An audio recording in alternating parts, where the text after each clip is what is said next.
गोस्वामी जी कहते ये जीवन ना तो किसी पुण्य फल से मिलता है न किसी कर्म से मिलता है, बल्कि जब वो सरकार तुम पर पूरी तरह रीझ जाता है तब वो भगवान कृपा करके मानव देह में जन्म देता है। ये उसी की कृपा का प्रसाद है, ये उन्हीं के अनुग्रह का प्रसाद है। बस इंसान को, मानव को अपने जीवन की हर घड़ी में इस बात की स्मरण याद रखना चाहिए कि ये जो भगवान ने दिया है ना, ये मौका, ये जो भगवान ने अवसर दिया है, ये केवल मौज महोत्सव के लिए नहीं है, लेकिन इस मनुष्य शरीर को सीढ़ी बना करके किसी भी प्रकार से येन केन प्रकारेण ठाकुर जी के चरणों की प्राप्ति, भगवत प्राप्ति, भगवत अनुग्रह, ये हमें प्राप्त करना है। ये हर एक जीव का धर्म है, हर एक मानव का धर्म है। भैया संसार में अगर अपने नाम की बात करो, अपने काम की बात करो, तो हमारे तुम्हारे जैसे संसार में लाखों जीव रोज पैदा होते हैं, लाखों आते हैं, लाखों चले जाते हैं। कुछ समय तक शायद दुनिया में भी नाम रहता होगा, लेकिन कभी अपने आप से हम एकांत में भी पूछते हैं कि क्या जीवन का उद्देश्य केवल प्रसिद्धि प्राप्त करना है? क्या जीवन का उद्देश्य केवल कुछ शोहरत पा लेना, दो लोग आपके आगे चले दो पीछे चले, क्या इसकी प्राप्ति जीवन का उद्देश्य है? क्या इससे भगवान की प्रसन्नता हो सकती है? तो भगवत प्राप्त महापुरुषों की वाणी में हमने जाना सुना कि नहीं नहीं भैया, भगवत प्रसन्नता इस बात में नहीं है। तो किस में है भगवत प्रसन्नता?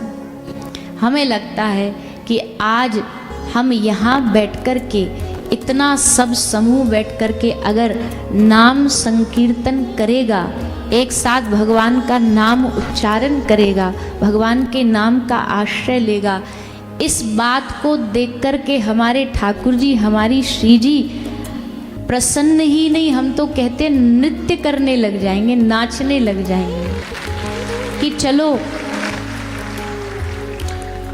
हमने जो इसको अवसर दिया, हमने जो इस पर कृपा करी, इसने उस अवसर का लाभ लिया। और अगर हम अपनी व्यक्तिगत बात करें तो क्या बोलें, मैं अपराधी जन्म जन्म का नखशिख भरे विकार, मैं अपराधी जन्म जन्म का, जन्मों जन्मों के अपराधी। कोई भीतर कोई सोच रहा हो कि बड़ा गुण है, बड़ा कोई भक्ति भाव है, तो ये तो चित्त हृदय जानता है कि अभी भक्ति का आरंभ भी नहीं हुआ, अभी भक्ति की शुरुआत भी नहीं हुई। फिर भी उन प्रभु ने इतनी कृपा करी कि इस शरीर को इस योग्य चुना। यंत्र है शरीर, ये शरीर क्या है? एक प्रकार का यंत्र है। इसको, उस यंत्र को कोई कहीं लगा रहा है, कोई कहीं लगा रहा है, कोई अपनी जीविका के लिए लगा रहा है, कोई अपनों के लिए लगा रहा है, पर हम पर भगवान ने एक विशेष कृपा ये कर दी, ये अपनी तरफ से की हुई कोई प्रयास नहीं है, पर ये उनकी तरफ से कृपा ये हो गई। उन्होंने कहा ये मशीन, ये यंत्र हम उपयोग अपनी मर्जी से करेंगे, और इस शरीर का उपयोग किस लिए कराएंगे? बोले अपने नाम का गुणगान और हरि नाम प्रचार के लिए इसका उपयोग कराएंगे। तो इसमें अपना तो, अपनी तरफ से तो कुछ गया ही नहीं, जो है उसका चुनाव है, जो है उसने यंत्र बना करके हम सबको कुछ ना कुछ कार्य दिया है। हमारे लिए सौभाग्य ये है कि जीवन भी ऐसा मिला कि उठते बैठते खाते पीते चलते फिरते कहीं भी जाएं कहीं भी आएं, हमारा कोई चेहरा भी देखेगा ना तो चेहरा देख करके भी वो यही बोलेगा, राधे राधे, राधे श्याम, हरे कृष्ण, हरि बोल। हमको लगता है ये जीवन की उपलब्धि है कि कोई हमको देख कर के अगर भगवान को एक बार याद भी कर ले रहा है ना, तो हमें लगता है कि ठाकुर जी ने इसी कारण से ये देह, ये मानव शरीर दिया है। अब इससे कितना पा सक रहे हैं, कितना भगवान का भजन कर सक रहे हैं, वो तो भैया या तो मेरी ही मन की मैं जानूं, और क्या है, उनके मन की राम। तो ये तो भगवान ही जानते हैं कि कौन कितना गहरे पानी में है। पर इतना ज़रूर है कि ठाकुर जी ने कृपा बहुत करी है और सब पर ही करी है। इस पंडाल में आज जो जो बैठा है ना, जो भी इस पंडाल में जहाँ से भी आया है, जहाँ से भी बैठा है, मन से भी बहुत लोग हैं, टेक्नोलॉजी के माध्यम से टीवी, यूट्यूब, इनसे भी लोग जुड़े। जो भी इस पंडाल में आज बैठा है ना, तन से या मन से, हमारी बात 100% मान लीजिएगा कि आप और हम सब पर ठाकुर जी की कृपा बहुत बड़ी है, बहुत अनुग्रह है, बहुत कृपा है। नहीं तो भैया कलयुग चल रहा है। इस कलयुग में भगवान का स्मरण, भगवान की शरण, संतों का दर्शन, संतों की याद में आ जाना, उनके स्मरण में आ जाना, इससे बड़ी खुशी क्या हो सकती है। हम श्री जी नहीं जा सके, हम बरसाना नहीं जा सके, पर बरसाने वाली ने कृपा करके प्रसाद भेज दिया, ये भी तो उनकी कृपा है। संत के स्मरण में आ जाएं, ये भी हमारे लिए बड़ी कृपा है। हमारी एक लाली आई है बरसाने से, है तो वो यही आपके क्षेत्र की, पर श्री जी के वहाँ सानिध्य में रहती है। तो बरसाना में हमारे पूज्य श्री बाबा महाराज रहते, प्रिया कुंज में। शायद आप कभी दर्शन करने गए हो। परम पूज्य श्रद्धेय श्री विनोद बिहारी दास बाबा जी महाराज। तो बाबा लगभग जब हम, क्योंकि जैसा हमने बताया विगत 2-3 वर्ष तो हमने ब्रज में ही ये दिन श्री जी के चरणों में ही मनाया। तो बाबा को जाके न्योता देते थे कि बाबा आप पधारिए, कथा में, कथा चल रही है। या पिछले वर्ष उत्सव रखा था, उसमें भी बाबा पधारे थे। तो ये लाली गई बाबा के पास कि बाबा ऐसे ऐसे वहाँ जा रही हूँ और जन्म दिवस है। तो बाबा हमको बचपन से ही बड़े प्यार से, लाड से मौसी बोलते हैं। तो बता रही कि बाबा बोले, अच्छा मौसी ने अब की बार हमको न्योतो ना दियो, मतलब निमंत्रण नहीं दिया। अब वो तो बाबा तो ब्रज से बाहर जाते नहीं, मतलब किसी ऐसे कार्य के लिए। तो अब इतना हमको कोई बता देना कि आप उस संत महापुरुष के स्मरण में आए, याद में आए, तो हमें लगता है कि हमारा जीवन इसी बात में सफल हो जाता है। इससे आगे हमें दुनिया में कुछ भी नहीं चाहिए, कोई भी वस्तु की आवश्यकता नहीं। हम तो कहते ठाकुर जी भी बाद में चाहिए हमें, उससे पहले हम चाहिए कि हमें संतों का दुलार मिल जाए, संतों का आशीर्वाद मिल जाए, उनका लाड़ मिल जाए। इससे ज़्यादा भगवान की कृपा भी इससे ज़्यादा महत्वपूर्ण नहीं है। क्योंकि अगर संतों के लाड़ में आ गए ना, संतों की छत्र छाया में आ गए, तो पक्की बात है कि ठाकुर जी के भी लाड़ दुलार में ऑटोमेटिकली आ ही जाओगे, उनकी नज़र में भी अपने आप आ ही जाओगे। संतों के आसपास उनके चरणों शरणों में जो बैठा रहता ना, ठाकुर जी की दृष्टि में वो अपने आप आ जाता है। तो हमने बचपन से एक ही बात जानी है, एक ही बात सीखी है, महापुरुषों की कृपा, गुरु की कृपा, और वही गुरु कृपा, वही महापुरुष कृपा, परिवार की कृपा। हमारे आज माता पिता को भी हम प्रणाम करें, यद्यपि शरीर से या नहीं है, लेकिन उनके द्वारा इस शरीर का इस धरती पर आना हुआ और उनके संस्कारों ने ये कृपा करी कि यहाँ तक हम आप सबको भगवान नाम सुना पा रहे हैं। तो ये सब कृपा का ही भैया है, बाकी तो सब ऐसे ही हाहुल्ला मचाते रहते हैं, ऐसे ही लोग अपने आप को बड़ा समझते रहते हैं, लेकिन जो कुछ है ठाकुर जी की कृपा है। एक पंक्ति हमें याद आ रही है, ठाकुर जी के लिए समर्पित है वो।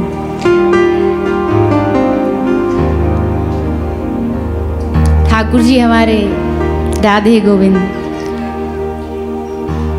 हमारे जीवन में आए और उनके आने से जीवन में बहुत कुछ बदला, बहुत कुछ अच्छा आया, बहुत कुछ समझ आया।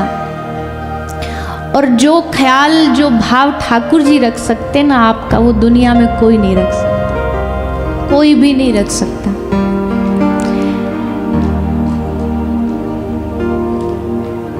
इतना कौन करता है किसी के लिए, इतना कौन करता है किसी के लिए, जितना तूने कर दिया है मेरे लिए। एक कृपा, ठाकुर जी की एक कृपा सारा जीवन बना सकती है, बदल सकती है। और उसकी कृपा किसी के गुण अवगुण पर मोहताज नहीं है। ऐसा नहीं है कि ठाकुर जी ने उस पर ज़्यादा कृपा कर दी, हम पर कम है, उस पर विशेष है, हम पर कम है। नहीं, ठाकुर जी कृपा में सब भीगे हैं। भगवान की कृपा न होती तो कौन जीव की सामर्थ्य है कि इस संसार में आ पाता। उनकी कृपा ना होती तो किसकी सामर्थ्य बोल पाता। उनकी कृपा ना होती तो किसकी सामर्थ्य देख पाता।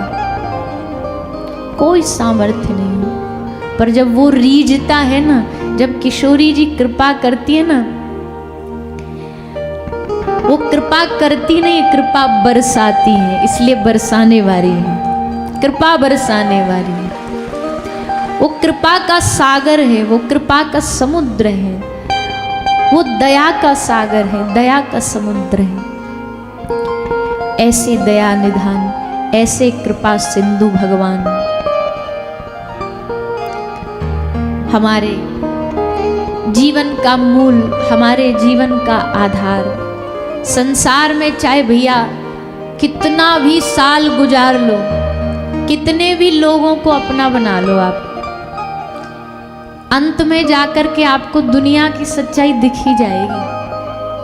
और जब दुनिया की सच्चाई दिखेगी ना, तब इनकी ओर नजर डाल के देखना, ये तब भी मुस्कुरा रहे होंगे और कह रहे होंगे चलो कम से कम अब तो आया तू मेरे पास, अब तो पहुंचा मेरे पास, देख ली दुनिया, ले लिया दुनिया का मजा, चल आजा, अब मेरी शरण में आ जा। देर नहीं हुई, अब भी कोई मैं तुझ पर नाराज नहीं हूं। भगवान कभी नाराज ही नहीं हो सकते, क्योंकि नाराजगी उनके स्वभाव में है ही नहीं।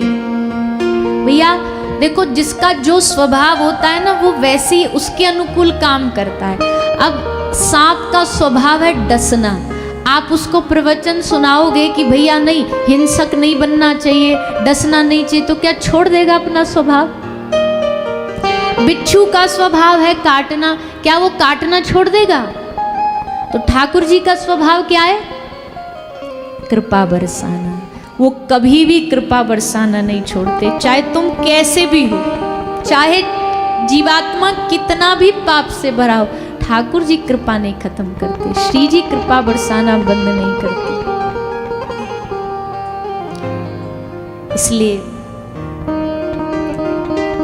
हम तो आज आप सबसे यही निवेदन करेंगे, और आपसे क्या, हम तो खुद से भी निवेदन यही कर रहे हैं, अपने आप से भी, इस संसार में क्या भटकना, कब तक भटकना। उनकी शरण में चल, उनके चरणों में चल, उनके नाम का गुणगान कर। 5 मिनट भी आदमी अगर उनके नाम का गुणगान करे और उसमें डूब जाए, और भगवान का नाम गाते गाते उसका हृदय एकदम पुलकित हो जाए, शरीर में रोमांच हो जाए, वो 5 मिनट ऐसा लगता है संसार में सबसे सुखदायी समय है। अगर सोचो यही समय 24 घंटे हमें अगर जीवन में मिल जाए कि हम उनकी याद में खोए रहें, उनके चरणों में खोए रहें, तो जीवन कितना आनंद में भर जाएगा, कितना उत्सव बन जाएगा। पर ये सब जानते हुए भी हम चूक जाते हैं। पर आज ठाकुर जी से यही निवेदन करो, उनके चरणों में बैठ कर के यही प्रार्थना करो, हे श्री राधे गोविंद, हमारे जीवन में आप ऐसा स्थान बन जाओ, हमारे जीवन में आपकी जगह ऐसी बन जाए कि आपकी स्थान पर कोई संसार का सुख वो जगह ले ही ना सके। आपकी याद की जगह संसार का कोई वस्तु, व्यक्ति, वैभव उस जगह को कभी भर ही ना सके। केवल हृदय में, हमारे चित्त में, हमारे मन में, हमारे ध्यान में रहो तो केवल आप रहो। कहते हैं कि जो प्रिय हो वो वस्तु अपने जन्म दिवस पर व्यक्ति भगवान से मांगता है, तो हम तो ठाकुर जी से यही मांगते हैं, श्री जी से यही मांगते हैं। आप सब भी कहिए ठाकुर जी से, आप हमारे प्राण हो, आप हमारे जीवन हो। ये गौड़िया दर्शन में बहुत गाई जाने वाली प्रार्थना है। इस प्रार्थना में क्या लिखा है? बंगला भाषा में, पर एक एक शब्द में इसमें मांगा गया है। जैसे सखी सहचरी श्री युगल के चरणों में बैठती है और वो मांगती है, क्या मांगती है?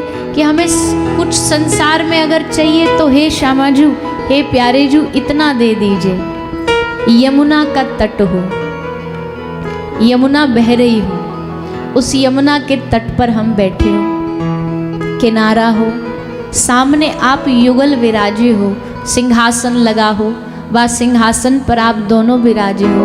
हम सब सखी सहचरी इकट्ठी होकर के, एकत्रित होकर के आपकी सेवा में लग जाएं। कोई तांबुल अर्पित करे, कोई चवर डुलाए, कोई चरण सेवा करे, कोई वस्त्र सेवा करे, कोई सोनी सेवा करे। ठाकुर जी हमारे प्राण बन जाएं। कहते नहीं हम, ये तो हमारी एकदम जान है, ये तो हमारे एकदम जीवन का आधार है, प्राण है। संसार में किसी को प्राण बनाने से भैया क्या फायदा? एक ना एक दिन वो प्राण छूट ही जाना है। पर एक प्राण ऐसा है, श्री राधा माधव, श्री राधे गोविंद, जिनको प्राण बनाने से एक नहीं, दो नहीं, जन्मों जन्मों के लिए ठाकुर जी हमारे अपने बन जाते हैं। कभी संग नहीं छोड़ेंगे, देख लेना। संसार वाले तो मौका परस्त हैं, मौका देखते ही पीछे दुम दबाए भाग लेते, पर ठाकुर जी कभी भी अपने जन का संग नहीं छोड़ते, अपनों का संग नहीं छोड़ते। इसलिए वो हमारे प्राण बन जाएं, वो हमारे जीवन का आधार बन जाएं, हमारी धड़कन बन जाएं, हमारा श्वास बन जाएं। कोई क्षण ऐसा ना बीते जब उनको याद ना करें, कोई क्षण ऐसा ना बीते जब हमारे हृदय में उनका स्मरण ना हो। और अगर ना भी हो पा रहा ना स्मरण, तो कम से कम मन में एक चाहत तो हो, एक पश्चाताप तो हो। आदमी के पास जब कोई धन कमाने की चाह और धन ना मिले तो वो बेचैन हो जाता है। श्री तुलसी बाबा कहते, काम ही नारी प्यारी जिमी, लोभ ही प्रिय जिमी दाम, तिमी रघुनाथ निरंतर प्रिय लागहु मोहि राम। काम ही नारी प्यारी जिमी, कामी नारी को कामी पुरुष को अगर नारी न मिले, नारी दिखाई न दे, तो वो विचलित हो जाता, बेचैन हो जाता है। लोभ ही प्रिय जिमी दाम, लोभी को पैसा न मिले तो उसका खान पान नींद सब उड़ जाती है। सोचो, आदमी पैसे के भूख में उसकी नींद उड़ जाती है, रात रात भर नींद नहीं आती, बेचैनी शुरू हो जाती है। जब संसार के पैसे से प्यार हो सकता है और वो हमारी भूख नींद चैन उड़ा सकता है, सोचो जिस दिन ठाकुर जी से प्रेम हो जाएगा, जिस दिन श्री जी से प्रेम हो जाएगा। मीराबाई सा कहती है, सखी मेरी नींद नसानी हो, पिया को पंथ निहारत सगरी रैन बिहानी हो। मीराबाई सा कहती है पूरी रात निकल जाती है मुझे राह तकते तकते। किसका? गिरधर आ रहा होगा, श्याम सुंदर आ रहे होंगे, पूरी रात निकल जाती है। नींद का नाश हो गया, नींद नष्ट हो गई। इसलिए भैया सदगुरु के चरणों में बैठ के, महापुरुषों के चरणों में बैठ के यही मांगो, प्रभु हमारे हम पर ऐसी कृपा करो, हमारे हृदय में ठाकुर जी के लिए विशेष प्रेम हो, हमारे हृदय में उनके लिए तड़प हो। जैसे मछली को सबसे प्रिय क्या है?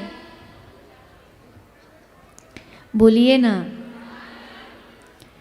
आप मछली को लोभ दो और उस मीन को बोलो नहीं नहीं, हम तुमको पानी में नहीं, हम तुमको 1000 रुपया किलो महंगे घी में रखेंगे, उसमें रहना, वो ज़्यादा महंगा है। पानी से महंगा क्या है? घी। तो आप कहो पानी में क्या रहना, ये कोई रहने में रहना है, अच्छी जगह रहो, घी में तुम्हें जगह दें, तो क्या वो मछली घी में जिंदा रहेगी? अरे हाँ या ना तो बोलो। उसे कहो नहीं चलो घी नहीं, घी से काम नहीं चलता, एक काम करो तुमको हम अमृत में रखेंगे, देवताओं के पास से अमृत लेकर के तुमको अमृत में रखेंगे। क्यों? वो ज्यादा कीमती है। क्या वो उसमें जिएगी? उसको केवल जल से प्रेम है, उसको केवल पानी चाहिए, दुनिया का सारा सुख हटा देगी पर उसे पानी चाहिए। बस यही प्रेम की रीति है। जिस दिन हमें केवल ठाकुर जी चाहिए, उसके बदले स्वर्ग अपवर्ग मुक्ति सब फीकी लगने लग जाए और बस चाहिए तो केवल आप चाहिए, उस दिन समझ लेना ठाकुर जी हमारे सामने हमें खड़े हुए नजर आएंगे। उसी दिन आएंगे जिस दिन केवल तुम चाहिए हो प्रभु, तुम्हारी ही आशा है, हमें और कोई आशा नहीं, केवल आपकी प्राप्ति की आशा। ये आशा है बड़ी कठिन, क्योंकि इस संसार में हमें सब कुछ चाहिए, संसार चाहिए। कोई भगवत प्राप्त महापुरुष की कृपा से हृदय में ये भाव जागेगा, एक दिन धीरे धीरे आएगा। घबराओ नहीं, चिंता ना करो, क्योंकि जब हम भी कभी कभी महापुरुषों की वाणी सुनते ना, और जब उनके वाणी से सुनते कि ऐसे भगवान मिलेंगे, तो फिर पसीने छूट जाते कि भैया इस जन्म में तो गए। क्योंकि जो जो क्वालिटीज़ वो गिनवाते हैं, जो जो गुण वो गिनवाते हैं, अगर गिनने लग जाओ तो उनमें से तो एक भी नहीं है, एक भी नहीं है। तो ऐसे तो फिर हो गया काम। तो फिर अंत में ब्रज की भक्ति क्या कहती है? एक किशोरी कृपा से होनो हो सो होए।